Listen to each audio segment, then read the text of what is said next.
We have an ongoing distinguished lecture series called MediaIndia, and this series is really meant to have many conversations on India. In fact, as many as we could have on different topics. So we have India's former Ambassador Nirupama speaking to all of us on women who lead.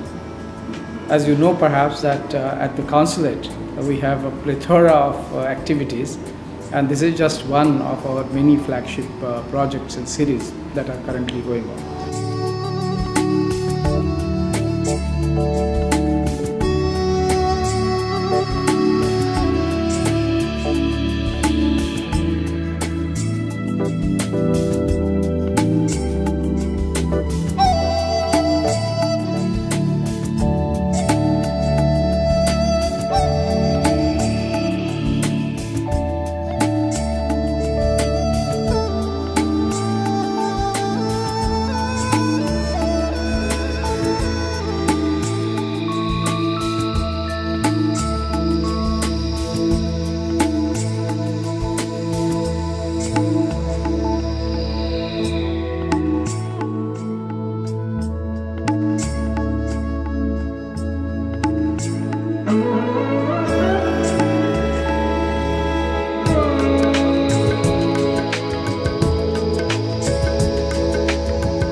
Women who will be in focus in today's talk remains as revolutionary and path-breaking today as it was 60 years ago when we emerged as a young democracy consolidating our nation.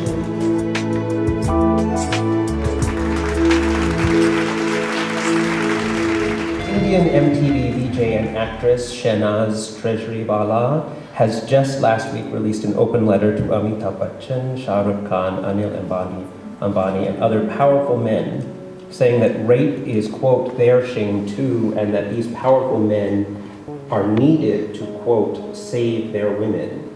The stories of Vijay Lakshmi Pandit, Hansa Mehta, Kamla Devi Chattopadhyay, and yours are not of women who need saving. More broadly, isn't this kind of language that turns to men to act and turns women into passive recipients part of the problem? What are your thoughts on this matter and on your hopes for future opportunities for women in leadership to address larger questions of gender equality and justice? That sounds like a typical Bollywood plot. Where you have the damsel in distress being rescued by this man on horseback. I think women have to take care of themselves, but the system, and that includes the men around them also, and should enable that system to work properly, to guarantee that they are safe, that they are not harassed, that they can walk the streets. One of the slogans at the demonstrations in Delhi after the Nirupama tragedy happened. One of the slogans held aloft by the women was, "Meri skirt se unchi, meri awaaz."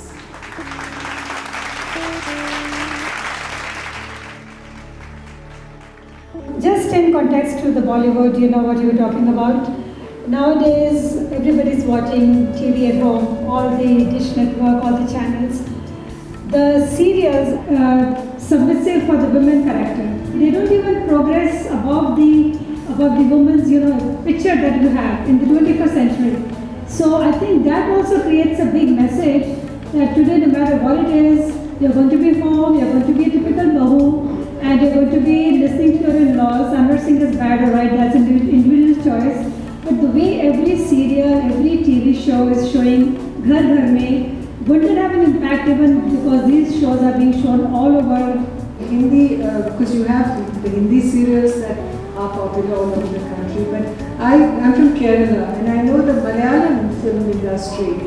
They're extremely realistic, extremely down to earth in many of their themes. Of course, they have the masala kind of themes also, but there are other stories also which tackle social issues, which tackle womanhood, the role of women in society.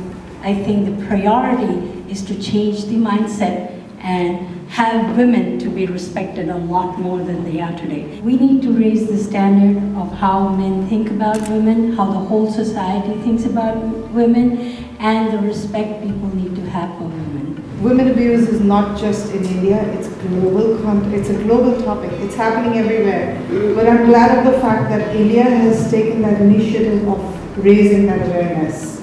Locally, in New Jersey, over here, we are also seeing, we are not aware, but there are a lot of domestic violences. And it's not just physical abuse, it's mental abuse also. It seems to me that during the independence movement, women were very strong. And I come from a family of a freedom fighter as well. But that something happened after the independence. That when you look at political positions, ministries, there are not that many women. And that whether we would have done better if there was a consistent focus on the social movement for women, especially for women who were not of the privileged class. It's not just women in high places that you know. You need everyone, it has to start within the family. Discrimination starts within the family. It's not just the police in the country or the government that may be responsible, it starts within the family. So every woman, every child, girl child, being educated, being literate, the women of India becoming literate, becoming, university educated, entering the marketplace as businesswomen, as entrepreneurs. That's where I believe the real revolution can take place. Just having women prime ministers or women ambassadors or women parliamentarians will not be enough until you have that critical mass of educated, aware, progressive women.